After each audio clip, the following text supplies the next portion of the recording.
Okay, I get a lot of flack for this one, but I think it's worth talking about. You're going to die. We're all going to die. Giving up every single thing that you love and enjoy so that you could maybe get a couple more days or another hour or a couple more years. I mean, that's a call you're going to have to make. People ask me all the time, they're like, you drink lots of coffee. Isn't coffee bad for you? The amount of coffee I drink is not great for you, but I love coffee. I take a lot of supplementation. I do a lot of things to offset it, but I like coffee. So I'm going to drink my coffee. That's just how it's going to go. I have people who, smoke cigarettes and they love it, or smoke cigars and they love it. That's their thing. Great. I've been in 2 car wrecks. Both should have killed me. I mean, in my 20s. Something's going to take you out. I would always do the best, like I said, do the best to offset any damage you're doing. But, I mean, if you think about it, you're like, look, you're going to be here for 80 years, right? You're not going to live forever. We haven't hit singularity yet. So, I mean, maybe. It's going to be super ironic if I die and then 2 years later they hit, or like the next day they hit singularity. That's going to be super ironic. And you guys can talk about how funny that is for the rest of the time, but whatever. But anyway, there's no reason to give up something you really enjoy and live a life for 30 years missing something you really liked because maybe you would have gotten a couple extra days. Now, like I said, you've got to kind of look at it and kind of regulate it back. If you kind of like smoking and it creates a lot of negative pressure within your family, or the way you smoke makes it so you're having trouble running or walking, all right. And I'm not saying that you should smoke 7 packs a day. A lot of times with our patients, when they come in, they say, I got to quit smoking. I go, do you got to quit or do you want to quit? Because if you got to quit, we need to talk about it. If you want to quit, I'll teach you how to quit. And they're like, I feel like I got to quit. Like, all right, cool. And I always ask them, are all the cigarettes you smoke equally enjoyable? Like the one after the big meal, the first one in the morning, like are they all equally enjoyable? That random 2:00 on a Tuesday, is that one as enjoyable? If they're like, no, you can usually whittle them down to from a pack or more a day to, 3, 4, 5. In that case, they still get that. They still get to smoke. They still enjoy it. They still get that enjoyment. Lots of guys on the cigar and pipe into this, but they're healthier, and we're not gonna have to worry as much about the COPD, the emphysema, stuff like that. Always if guys are like, I could take it or leave it, 100% leave it. Anything that's negative or detrimental to your health that you don't care that much about, you're not super passionate about, get rid of. Like, obviously, do the best you can. But if like every day after you quit, you're like, man, I wish I could have a cigarette for months, we might want to talk about that, because there's no reason to go through life in torturesome fashion. So the other thing is that I like about the whole you're going to die someday is you kind of understand, oh, all right, I'm going to die. I'm going to move on. This is not, this is eternity. I got to do some stuff now to prep for later. And I got to set some stuff up for my kids or my family or however it's going to go. Understanding that this part of your journey is temporary kind of helps focus on, well, why am I here? What am I supposed to be doing? That piece is really nice. Because some of the stuff that, at least for me, that I believe we're here to do isn't super fun. And that's cool. But we're here to do it. And so you got to do it, and then you'll be good. When you move on, it's just, you got to check that box. You got to get that stuff done. So just kind of focus, recognize that. Don't focus on it, but recognize that this life isn't permanent, and enjoy as much of it you can of it. So that's a big piece I always want to make sure people understand, is that there's no reason to deny yourself everything because you're not going to live forever. Like, find out how to get that moderation going. So coffee enemas. I know I talk about this a lot, and people are like, do I have to get all the stuff from you?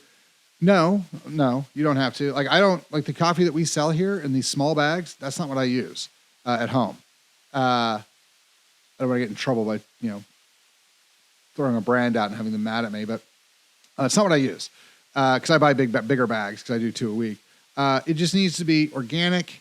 It needs to be non-flavored, non-scented, which obviously that's not important because you don't have a lot of smell and taste factors there. Just organic, clean beans. There's products I like to put in. PRL makes a great thing. Billy Vin, that's a great one to put in it. You can use Tomorrow Effects or what, depending on when you watch this, it'll be called Next Day soon. We're rolling that one out under Next Day. Next Day is a great one to put in there. I like Peristat, Paratocin, also made by PRL. I like those in there. People have asked me if they can use our Superior Detox in the enema. I wouldn't. I mean, you can. It's not going to hurt you, but man, that has a lot of psyllium husk in it. And the psyllium husk is important because it's supposed to kill parasites and flush stuff out and puffs up. And it's really, really beneficial for the antiparasitic if you're going to do it orally. But it clogs the tube and stuff like that when you do it in an enema. So if you want to, the only way that I would tell you to do it is if you're going to put it all in the coffee, let it steep, and then before you do it, you're going to filter it all. If you filtered out all that stuff, that'd be fine. That'll work. I kind of like some of the gritty stuff in there to actually go in. But if you want to filter it all and use the Superior Detox, you're more than welcome to do it. That would actually work. Like the Next Day or the Tomorrow Effects has a good amount of turmeric in it, so you can use that. But I always throw turmeric in it. I like using faux tie and stinging nettle in mine because those help with breaking up and knocking out dihydrotestosterone or the DHT. So that's a little bit of play for prostate function and for hair. So those of you who are losing your hair, if you want to do some coffee enemas with some anti-DHT stuff in it, faux tie is gonna be phenomenal. Stinging nettle will be great because stinging nettle also helps the liver, so that's a great one as well. Quercetin is another great one to toss in there. I will also, if like I'm testing patients and a bunch of people came in that week for sinus or gut infections or whatever, and they were testing for allicin, I'll use allicin. I'll use turkey tail or Coriolis. It's the same thing. Or Histamol or whatever people are testing for. I always put lysine in it because there's all sorts of viruses rolling around. Histidine is another great one. You don't have to put all this stuff, and sometimes all these things are not going to be beneficial. Histidine is also great if you've got inflammation. If you really want to focus on liver or colon health, histidine is a fantastic one. That's an amino acid. So those are great. I do 2 a week. I think 2 weeks is a great amount for general maintenance for most people. If you've got an issue, if you have a parasitic issue or something like that, you can do more. I've had patients who've done them every day, and that's fine. But I would tell you about 1 to 2 a week is a really good maintenance level. But then again, and people always ask, well, how long does it take? It could take you 45 minutes, maybe an hour if you're doing them and you're trying to do them, for expediency and you did a really good job. Mine take 2 hours because I'm really watching TV. The only time I watch TV is Tuesdays and Fridays when I do my enemas. So my brain will just allow me to do. I feel like I'm being lazy and unproductive if I watch TV outside of when I'm doing my enemas. So between 4 and 6 a.m. on Tuesdays and Fridays, that's when I do mine. That's also when I watch my TV. So that's why it takes me 2 hours for real. You were like, oh my gosh, I have to dedicate 2 hours to this? No. That's just how much I do because I'm actually watching TV. So that's kind of how the coffee enemas roll. They're fantastic for your liver. I can't think of anything better for liver cleaning than coffee enemas. It also helps clean the hepatic portal system and the colon, which obviously the only reason that your liver is getting cleaned is because of the hepatic portal system. So that's why it's so important. It's also a great idea.